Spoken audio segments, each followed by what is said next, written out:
As I got another rhyme, another rhythm for y'all to listen. I'm never quitting on my mission. I'ma roll with what I'm giving. Got some ambition, this new edition, filling positions.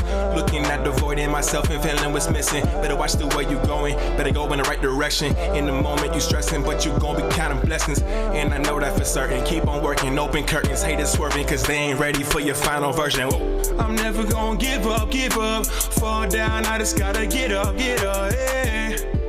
You're listening to the Tom Ficklin Show on WNHH-LP 103.5 FM, your home for community radio. Good morning. Happy Friday to everyone on this great Friday holiday weekend. We are here today at the Tom Ficklin Show. Always give kudos to him for allowing me to co-host on these types of occasions. The first Friday of the month, which we call Real Talk. I have a distinguished guest today, and I'm very excited about from our New Haven area that has been in leadership for quite some time in this area, doing great things in our community. I introduced to you this morning Mrs. Karen DuBois-Walton. Good morning. So Karen, we're gonna do, this is gonna be one of those unusual shows because What happens is normally we have a topic, which we do today on affordable housing, and we know you're gonna get into that and the process of what you do there every day to make sure that's possible here in the New Haven and for so many New Haven residents. But we always, we've lately been hearing, and that we always have to make sure that we have to give people their flowers while they're still here. And you've been in leadership in this community for such a long time. I've worked with you even on the executive board at the NAACP, being just, friends and individuals in this community. It's just, it excites my heart on days like this when we're able to have these type of shows that are twofold. Like I said, we're going to definitely get into the conversation about affordable housing, and we know gentrification and things that are going on in New Haven that we want to make sure that our community is aware of. But we also want people to understand your journey, and that life isn't always simple, but for those who are successful and those who work hard in our communities, there's steps and different things that they do in their daily life to make sure that they're productive. So we're going to give you a chance this morning to, number one, just tell us a little bit about yourself, your educational background, a little bit about the family, and then you can break into talking about, we'll be very interactive with talking about the affordable housing situation that's going on in the New Haven area, and very excited about some of the developments that you've played principal hand in as I was at the Farnham Courts just a couple of weeks ago at your great job fair that you guys did there, and being a part of those type of exciting events in the New Haven area that helps to promote successful families and communities. So let's just start by just giving some of the background, who you are and what you do on a regular basis. Absolutely. Well, thank you so much. It is a pleasure to be with you for Real Talk and to have this opportunity to be with a longtime friend. So thank you for that. Mo, I'm a New Havener by choice. I chose to come here when I was 17 years old, and I chose to come here for college. I was born in New York City and grew up all over different parts of New York. It's my father's job moved us around. So I moved from the city to the Albany area. We moved a couple of times in that area, and then to Western New York outside of Buffalo.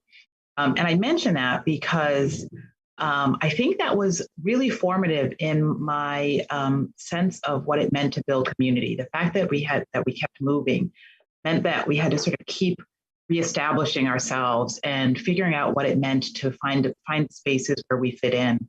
And find other, like-minded people. And often our moves put us in unfamiliar places, and in places, I often grew up in places where I didn't see there weren't other families that looked like my family. We were often one of the only African-American families in area. And I experienced a lot in that sense that I think has shaped where I chose to live as an adult and raise my family. It shaped a lot about my thoughts about sort of how do you build community. It shaped a lot of my thoughts about who do we include and who gets excluded, and who gets opportunity and who doesn't. And I think was formative in a lot of ways. And so it's very much a part of my story. The other thing that's a big part of my story of how I ended up coming to New Haven is that as I was looking for colleges, I came here as an undergraduate at Yale. I also came with a very personal need for sort of deep community. So right before, about a week before I left for my freshman year, left home to come to college, my father passed away. And within a month of being on Yale's campus, my mom passed away. And so I was a young person, 17 years old, really feeling very lost. My home base was totally turned upside down. I have one older sister. She was at school. She was at Harvard. So she was at Harvard and I was here. She's 2 years older than me. And no sense of like a home base, no sense of like mom and dad there as the safety net, as the support, and so going back to Western New York felt not like something I really wanted to do. And so I came to New Haven really hungry for a new home and a new community and a new place. And I found that here. And that was New Haven in the mid 80s. I came here in 1985. I'm a Yale class of 89. And I am one of those Yale students who ignored any messaging that came from the university about stay on campus. I'm one of those who said, what is this amazing city that I just landed in? And New Haven in the mid 80s was different than today. And it was coming through difficult time around a lot of the issues that I chose to make my professional work in, right? The sense of what had been strong Black middle class community that was made possible through the sort of jobs that were the manufacturing jobs that they had left, and that the Black community was struggling around that. It was struggling with mass incarceration and the drug traffic at the time. Downtown was nothing like it is now. And in the context of all that, there were things about New Haven that spoke to me that I loved. There was an energy that I loved. There were people, because I got off campus and I met a lot of people. I met my husband on another college campus. I made some of my best friends are people I met in community. I got involved in causes on campus that crossed over support of.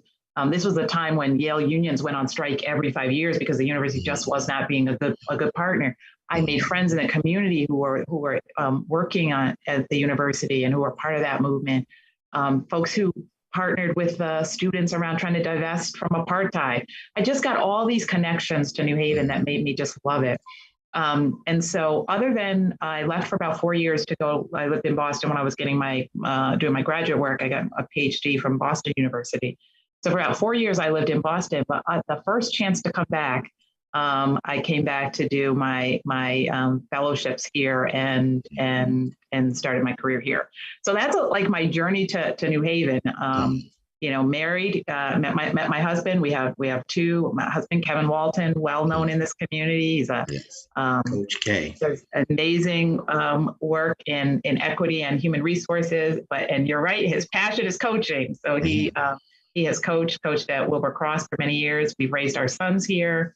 I'm going to be known not for what I do shortly, but for the talents of my two young ones. I'm going to be their mom. They're known as their mom. They're amazing young men who are pursuing their artistry and creativity and are pursuing hip hop and have a record company that they've started. I'm very proud of them. But all of that sort of is part of the story of sort of how I got rooted in New Haven. Okay. So that's great because that's, some people didn't know that part. And then I learned a few things. And like I said, you graduated at the same time. I was just graduating from high school in '89. You graduated from Yale. I was graduating from high school. And just as for paths to cross and see in leadership, and that we both have been able to be involved in the New Haven area, let's talk a little bit about the educational value, because you mentioned, your older sister was in school. Sorry to hear about how, mom and dad had passed so close next to each other. So that sprung you right into coming into an area where you weren't only just looking for some stability, but you also was looking for some helping hands and individuals to be a part of your life, to see that, you're here in a different area that you don't come from, but you want to make this home, and you've made it home, and you've made it successful, and you've made it be something that you can give back to the community. So let's just talk a little bit about the educational value and your educational, I say you got your PhD at Boston University. Talk about that journey, because many of our young people are right at that point right now. They're trying to make educational decisions. They're trying to see, should I go to college? Should I go to the trade school? Because I went to Eli Whitney because I didn't know if I was going to be ready for college. I got my degrees later in life, a few years ago. But for our young listening audience, how did you keep the importance of education, even despite just recently losing mom and dad?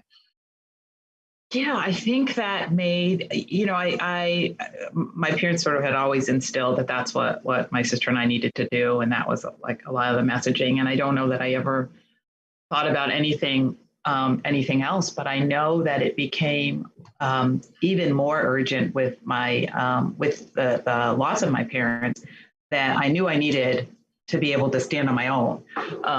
And so, I went right from college, took a year, then went right to grad school, because there was a sense of like, I need to, I need to be able to make a way for myself. And I knew that education and getting myself, I majored in psychology when I was at Yale. And anybody who's majored in psychology knows that when you finish with a degree in psychology, you really have to, if you want to do anything in the helping fields, you really have to go on and get a graduate degree, a master's or something beyond that. So it's pretty clear I was going to go on to school. There's so many ways in which the degree that I did choose to get prepared me for the different things that I've done, even though I haven't worked in sort of direct clinical practice for many, many, many years. I decided to work in more policy realm, really out of the struggle I felt. The work I was doing when I was actually practicing as a psychologist was all working, again, community-based work. I chose to live in New Haven. I wanted to be in a place of where there were other people that looked like me, and I'd raise my kids around other people in a diverse community where we live in Fairhaven, which is, to me, one of the most diverse neighborhoods within New Haven. I wanted my kids to grow up in that kind of an environment. And the work I was doing was work with children and families who were experiencing real challenges in community, and challenges that often had to do with violence. And I moved into policy work because it became so hard to do the individual work of helping one child at a time without trying to figure out how are we going to fix community so that we're not putting our families in these situations where in a world of so much wealth and so much plenty that we leave so many people behind. And we make it so hard for so many people, and so many generations of families have been cut out of opportunity in so many ways. And so that's how I started into sort of policy. And I worked in state government and then locally in New Haven, had an opportunity under former Mayor John DeStefano to serve in City Hall here. Served as his chief of staff and chief administrative officer, working on a number of great things that try to help people right here in New Haven. And about 15 years ago, came here to the Housing Authority, which I have been really proud to lead for the last 15 years. This opportunity to think about how do we build community that actually works for people? How do we build communities that people aren't just surviving in, but actually, how do we build communities that are the whole purpose of the community is oriented around success and to help people and create opportunity. And to do it in housing was important for me because I know the history of housing housing has been one of those systems in this country that by design has created opportunity for some people and by design blocked other people from community. And when I say that, I think about, government policy in this country at one point said, you know what, we want to help white families build wealth through home ownership. And government policy made it possible, actually created entire suburban developments underwritten by our tax dollars. Made mortgage loans available that were explicitly made available in a discriminatory way only for white families. And at the same time, our US government was saying, you Black families, you only deserve rental housing. We're going to keep it in certain communities, in certain neighborhoods, in cities. And we know the history of how you build wealth in this country. Most people build it through ownership of land and houses. And most people are not building any sort of wealth by being a generational renter.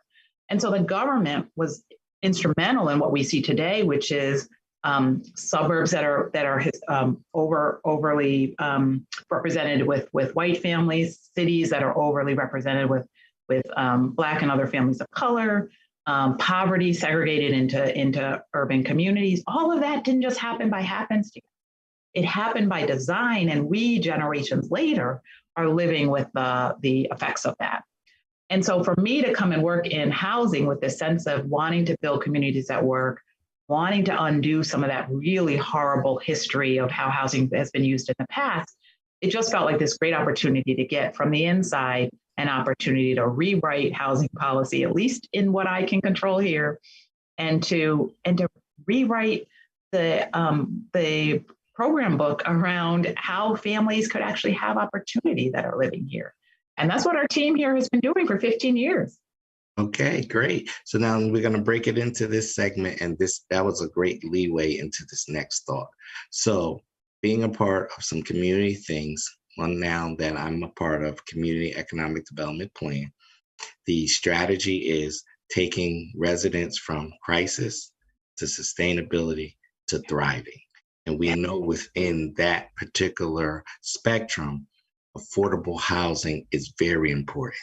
And you gave us a little background of the history of the United States on how that was handled and where we are now. But I want to bring you to where we are now, where we're looking at a city that is predominantly Black and Hispanic.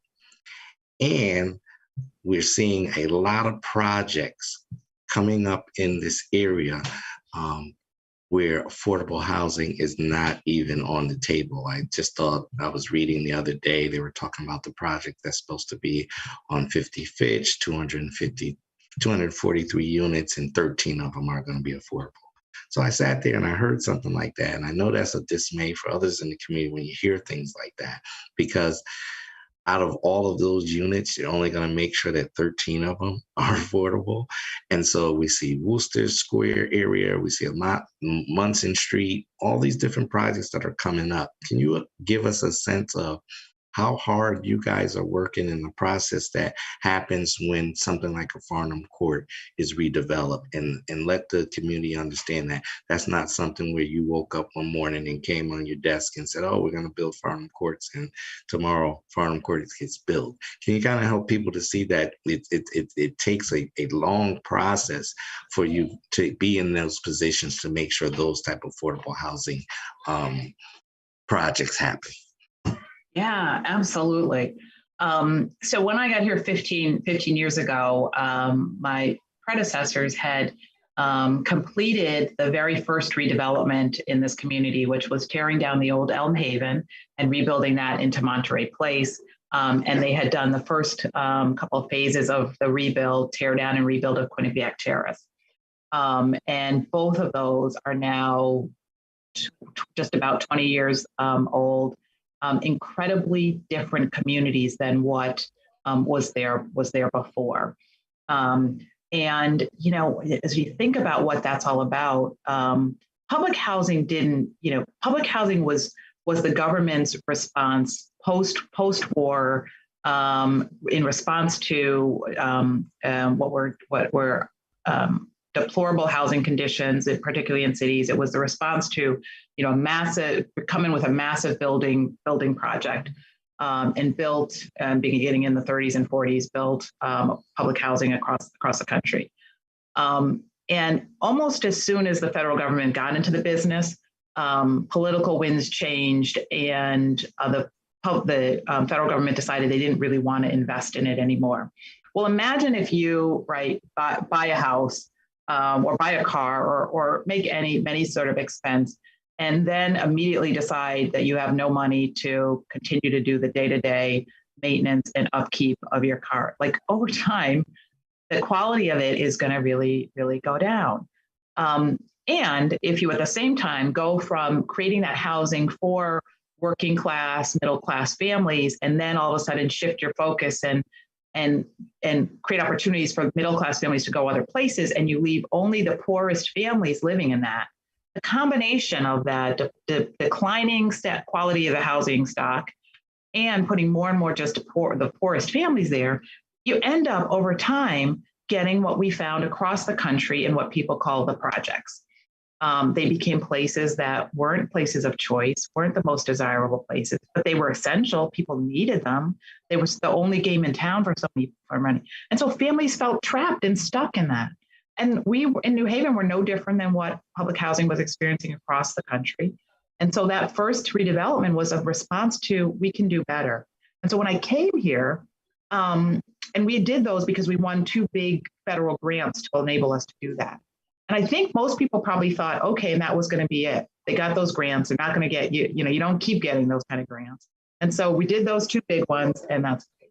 But as I looked at it, I said, all right, well, we can't be done, because if we're really about people and we really believe in the humanity of people, we can't close our eyes to the fact that we have people living in something that's less than quality, less than what any one of us would want to live in.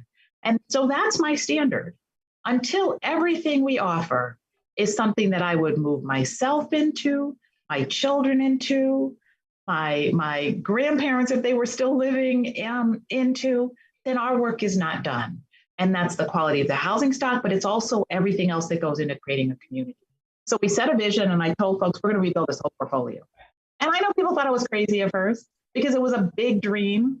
But you never get anything. I don't think you'll be able to accomplish the big things if we don't have a big dream and then do the day-to-day work, putting the right team together, work it. We didn't do it overnight, right? We phased it out. We picked one, and then we got that one done, and then we went to the next one. And some of the big ones we had to do in phases. But we, since that time, have rebuilt Eastview Terrace, which people remember as Eastern Circle. We tore down a building that was not functional at 904 Howard and rebuilt an entirely new building next to the hospital at Sylvan and Howard and Ward.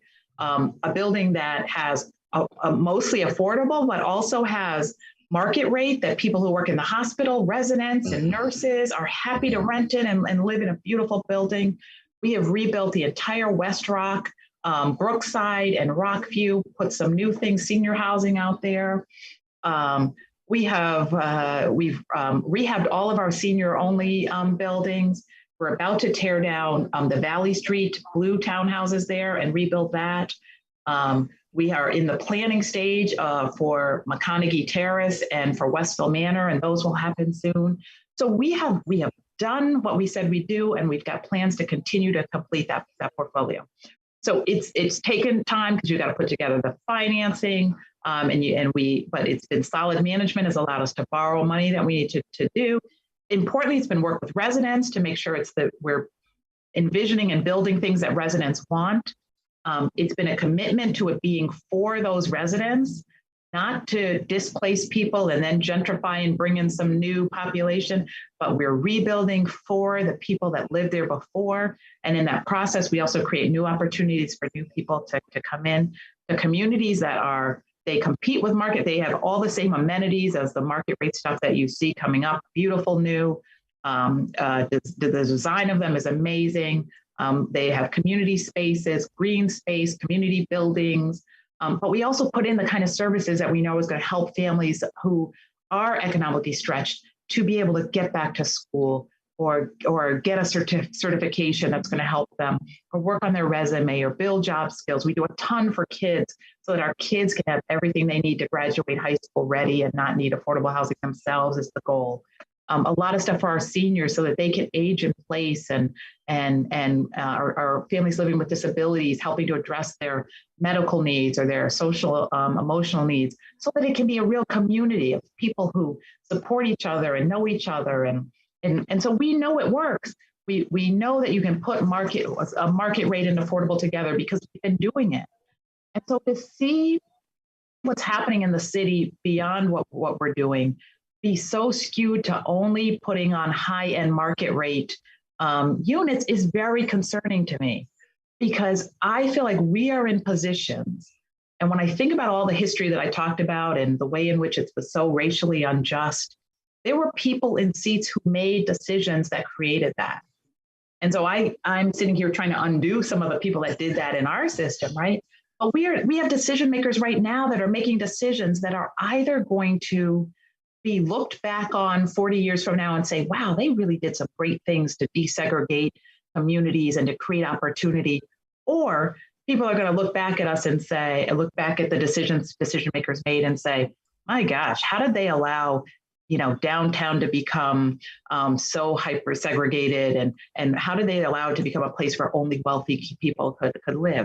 We have the power to make those decisions. And so it's why I think we have to fight so hard to make sure that we're not creating all new opportunities that price out the majority of people who already call New Haven home. Okay, so now I'm going to take you full scale because we got about 20 minutes. Okay, So you got to cut me off if I'm going long. this morning at 9 o'clock, I was on a call with a doctorate candidate at Yale who wanted to talk to me about a project that she was doing. And she was explaining to me that basically, and it's ironic, she came here from New York and she's, seeing the gentrification happen in downtown Harlem and in Brooklyn. And now she's here as a doctorate student.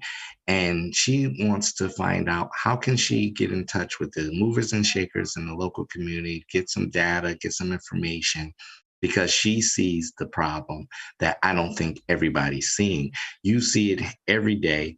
Your team and staff have been working on it for 15 years, as you said, under your great leadership. And what is difficult for me is, how do we get this information out to the community? I mean, we have you here on this show today, and that's great. But on the daily, is the average person that's walking down Dixwell Avenue, an average person that's walking down Orchard Street, paying attention that outside of what your organization has been able to do for affordable housing in our community, we have by plan, and this has to be stressed, by plan, powers that be that know right now that these different major projects that are coming into New Haven is going to gentrify New Haven. It's a bioscience town that they're going to make sure that the individuals who are in the bioscience industry in the New Haven can come here. A lot of people are coming here from New York and buying property or are part of these major collaborations that are coming into our city, that are having rents that are $2,500, $2,700 and more. And we know that the average individual in our local community can't afford that. So how do we as a community continue to work with you and your organization to make sure that these projects that you do at Farnham Court and going to be out in West Hills and those areas continue, so that we can save this city that we love and we all have been here for so long, so that we don't get gentrified by these powers that be, that are these projects are coming here that won't be affordable for the average person. Yeah, well, keep doing what you're doing, right? We need to have these kind of shows and these kinds of conversations, because we need to change the narrative, I think, around how we think about so many of these things. One, I think we have to connect ourselves to each other's humanity. And just as I looked at housing conditions and I said, like, we shouldn't accept this. Like, there are a lot of things I think we each as residents in this community should be looking around, things that we walk by and experience every single day, and we should continue to challenge ourselves about, why are we accepting this? Why are we saying that this is okay? and really make ourselves uncomfortable about things that we have to this day experienced as just acceptable. And that requires reconnecting to folks' humanity. I think when we allow people to live in substandard conditions, we allow people to live on our streets, we have in some way cut ourselves off from seeing those people as human. I think that need to connect to community cuts across a number of things. You know, our community has been very focused recently on the tragedy that happened at the hands of the New Haven police officers with Mr. Randy Cox, right? In the back of a police conveyance van. That comes down to humanity. If he was seen as a human in the back of that van, he wouldn't have been treated that way. There's a way in which we have to connect back to the humanity that connects all of us. And I think if we do that, we won't allow some of the things that we allow around schools being underfunded, or people going to bed hungry, or not having access to health care, or not having access to safe and decent housing, or some of the things that just happen. Well, in a country, in a land of plenty of wealth, we wouldn't allow people to work multiple jobs and still be in poverty, right? We just wouldn't allow these things. So I think we have to challenge that. Then I think we got to challenge the narrative around affordable. We all need affordable housing. We all need to be able to live somewhere where we can afford to cover our housing and utility costs and still be able to do other things, right? And the industry standard is that you shouldn't be paying more than 30% of your income towards your housing costs. Like if we can get people to that place, it frees them to be able to pay for education, pay for the food, pay for childcare, and actually, like your notion of thriving, actually have some disposable income to do some other things, right? We shouldn't just be in this place of surviving. So we all need to think differently about affordability. The need for the gentrification issue is I mean, it covers so many things, but we need to connect to the fact that the more $3,000 a month units come online downtown, that is having an effect. Yes, it means we can't have access to those. Many of us can't have access to those units, but it's also having an effect on the overall rental market across the entire city.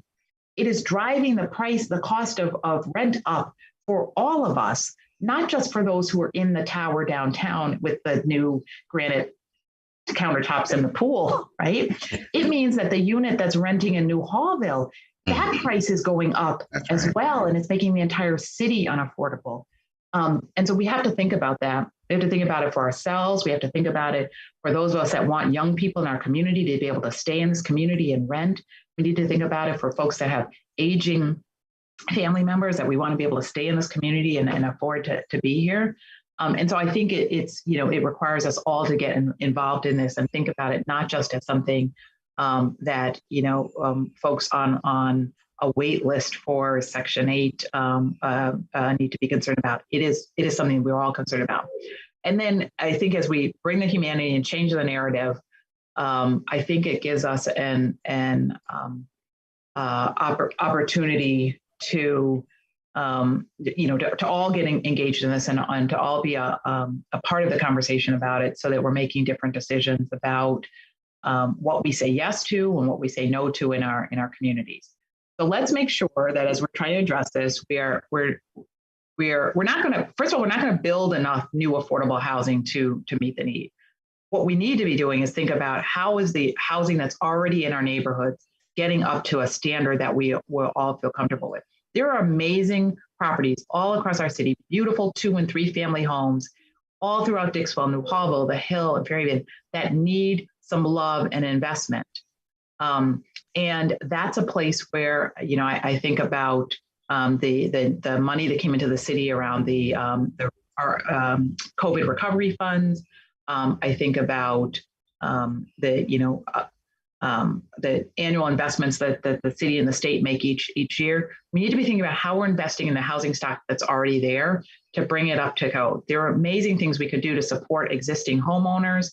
There are amazing things we could do to push back against the investors who are coming in and grabbing up all of that 2 and 3 family stock to make sure that it becomes a home ownership opportunity for someone in our community. And homeowners in our community are far more likely to rent the other 2 units in their home at a reasonable rent than any outside investor is ever going to be. And they're also going to be more invested in the community and making us as a community. So we need to be investing in those kinds of things. We need to make sure that when things are getting built, it's not just investment in downtown, but how are we making sure that we're building affordable housing in each of our communities? And then everything that's coming downtown, we need to be demanding that we get a fair amount of that to be affordable. And really push developers, and the city has a new inclusionary zoning that's going to get some of that done. And then we need to be demanding that in the other neighborhoods, and we need to be pushing developers to do more. And I think the beauty of New Haven is that New Haven is a place that's going to push for the right progressive things and do things that other places may not see possible. And we should hold on to that about who we are and our DNA as New Haven, and ensure that we're doing that on the affordable housing front. Now we're coming up on about 12 minutes, 13 minutes left. So I'm going to divide this into 2 segments. First segment we're going to go into is political aspirations, not only for yourself, but how do we get regular, everyday individuals to get involved in the political process? Because you talked about some changes that would only be possible if people are involved with the political process. Because one thing we know is the leaders in a city kind of helped to determine and shape how the city ends out and things that happen, especially for those of minority populations and those underserved.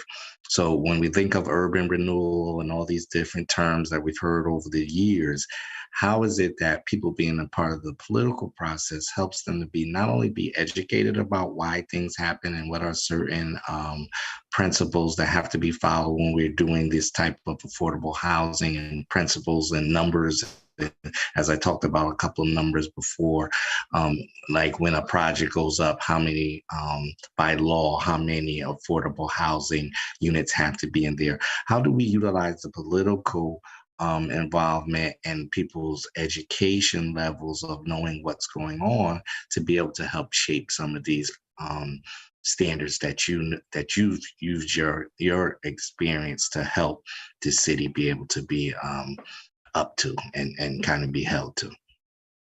Oh, that is, I'm telling you, if the residents of this city or any other place truly recognize their power and truly exercise their power, the changes that could be made from the local level up to the national level of who sits in the White House and who's sitting on the Supreme Court making decisions, all of that could be so influenced. And right now we operate in a system where a minority, right, is involved in the system and exercises power that impacts the lives of the majority.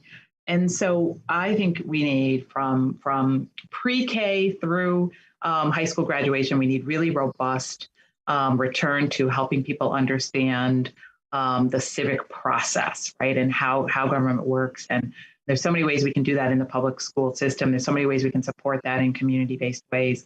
And then we need to do it door to door, talking to people and engaging people around issues. I see you do that on any number of things. We can engage people around healthcare things. What do you want to see in your community? We can get people engaged around trying to block things that aren't good in their community. We've just seen an amazing example in New Hallville of the community. Something was going to come into the community that the community wasn't engaged around, didn't want.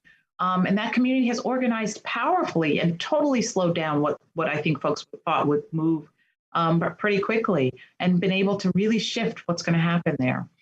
And that's the power of one or two people paying attention, noticing something, not being afraid to speak out about it, and then knocking on doors, getting their neighbors involved, spreading the word. It's going to happen in that way. And I think we have to pay attention.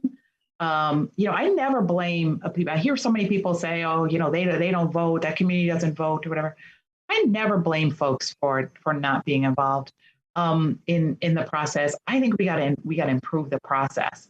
If this were as a politician were like a product being sold, right? I think about, you remember when Coke changed their formula and they brought out new Coke and everybody hated it?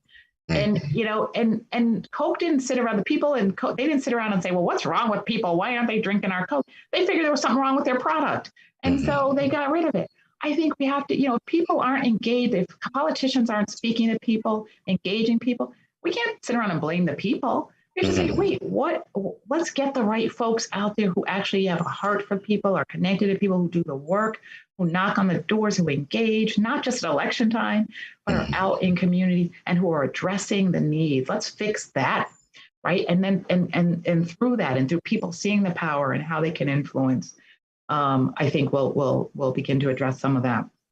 It really builds community voice. Yes, and so the other thing I have is that, what about the multiple hats that you wear? How do you, as a phenomenal African-American leader in this community, how do you have time, Karen, to do everything that you do? You just mentioned you're a mom of two. I'm so proud to hear that your sons are doing so well in their aspiration and goals.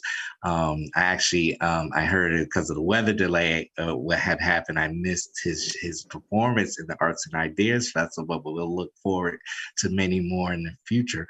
So how do you juggle all that? And then, I'll give you some time to definitely get your political aspirations pitch out there for your newest challenge that's coming up. So we're on about 7-8 minutes left. So I'm going to allow you to mix that in there. So talk about the challenges of being a phenomenal Black woman in our community, but also some of your political aspirations and some of the things that you just want the community to know. Yeah, absolutely. I try to commit myself to the things that I think, things that speak to me and that I feel passionate about, in places where I think that I can add some value and lead. And so, nobody can do, there are so many important causes and things to be involved in. Nobody can be involved in everything.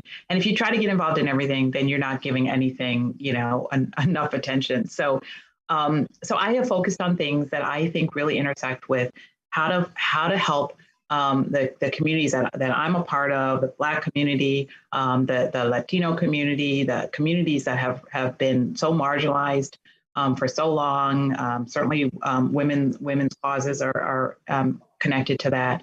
I really focus my efforts on things that are going to help to remove barriers to success, create opportunity, create greater equity. So I've done that through service. I chair the State Board of Education. That Governor Lamont has appointed me to that role because I believe in the power of public schools, and I believe that our public school policy and our housing policy need to work in a more coordinated way if we're going to really address the segregation and issues and the lack of access and opportunity issues that we see in both housing and education. I've served on boards like Planned Parenthood and Clifford Beers because I believe in mental health parity and I believe in the fight for reproductive justice. The thread will always be about equity and about trying to undo these historical systems and patterns that have marginalized and kept people from and kept society from the powerful contributions of so many people. And that's what, I've done it mostly through non-elected roles up until this point, but I am currently running because what we've done in New Haven through the work at the Housing Authority to really show how public investment can be used and how government can really work in ways that can help people. We've been really successful.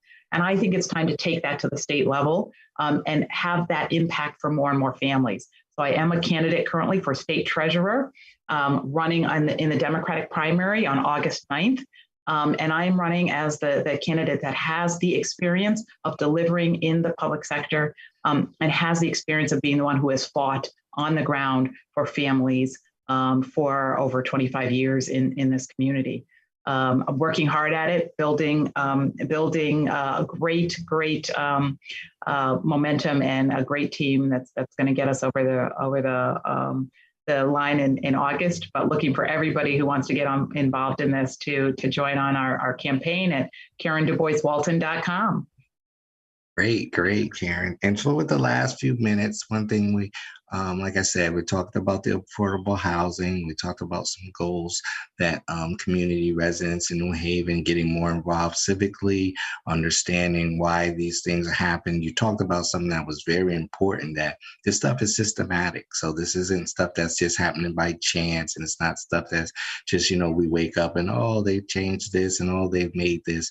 But letting our community know the need to get involved. And I find it so funny where the many places that we bump heads and different events we're at, and it's like you're always out here every day making a change, making a difference. And I think that's very important for some of our younger listeners and viewers to pay attention to, that you become a natural leader because of the causes and because of you truly being concerned about the people. And one thing I always noticed in anything you were involved in, whether it's your sorority work or whatever it was, or even socially, your natural concern for people is something that, I always want to compliment you on and encourage you to keep doing, because it's very good to see, as in leadership in communities, that we want people involved because they care about you.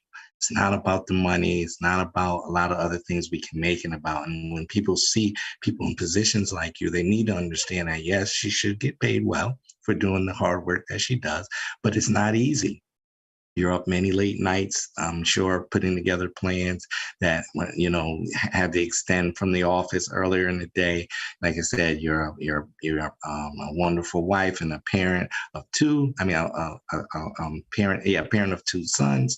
And so the energy level that you bring to the table, that we really appreciate, and I really enjoyed this morning. Anything I can help in the future to kind of your causes that you're involved in, you have my direct. And I tell people about that. Direct contact is everything. Yeah. At my job, they always talk to me about, well, Maurice, what do you think the people in the community to get more involved in health would want? They would want to be directly connected to those who lead. And one thing about leadership is you have to be available. You have to be there when people need you, sometimes just for them that might not have a personal benefit for yourself. And, in my leadership roles, I've seen that is, you never have the time off. You never have time off. If I'm at a bar or if I'm somewhere and somebody asks me a question, I'm like, oh, no, I'm not going to talk about that right now. I'm at work. I'm at work.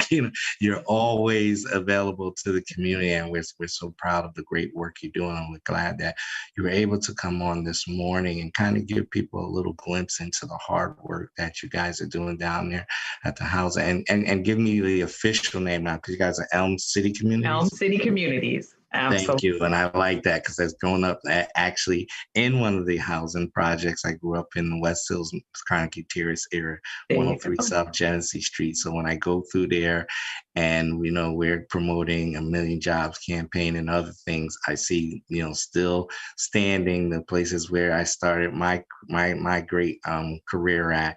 And we're so happy to see that you are working so hard to make sure affordable housing continues to be available to the residents of New Haven. And so you'll have the last 2 to 3 minutes to say whatever you feel is on your heart, to keep letting them know, the New Haven community, that we appreciate the many efforts that you put on every day. And I'll give you the last wrap up 2 minutes. Thank you so much. And again, thank you for the opportunity to be on and talk about what is, I think, one of the most critical issues in our community. I don't know how we expect people to do anything if they don't have a safe place that they can go home every night, lay their head, know that it's going to be there, know that they can afford it, and a place that they can create their own families and raise their families. We have got to be about providing that for everybody in this community, and there is no reason that can't be our organizing cry, something that we all get involved in, because it is a crisis that's here in New Haven. It's a nationwide crisis around the affordability of housing. So I'm thrilled of what we've been able to do at Elm City Communities with an amazing team of folks who works really hard every day to serve amazing about 14,000 individuals that we're able to serve through our housing programs. But I never want to lose sight of the fact that there are thousands of families on our wait list that are in need of that opportunity too. And so that powers me to keep at it and keep working until we can get everybody safely housed. So That's our goal. And that's what we should all be jointly across the state committed to. So I thank you for being able to raise the issue today, and let's keep working together. Yes, we will. And we ask everybody out there to have a very safe holiday weekend, enjoy family and friends, and let's continue to work to make sure that our community has all the needs and resources that they deserve, and every citizen has an opportunity to have a productive life. So everybody have a great weekend. Thank you, Karen. You and your family have a great weekend, and we'll look forward to hearing from you soon.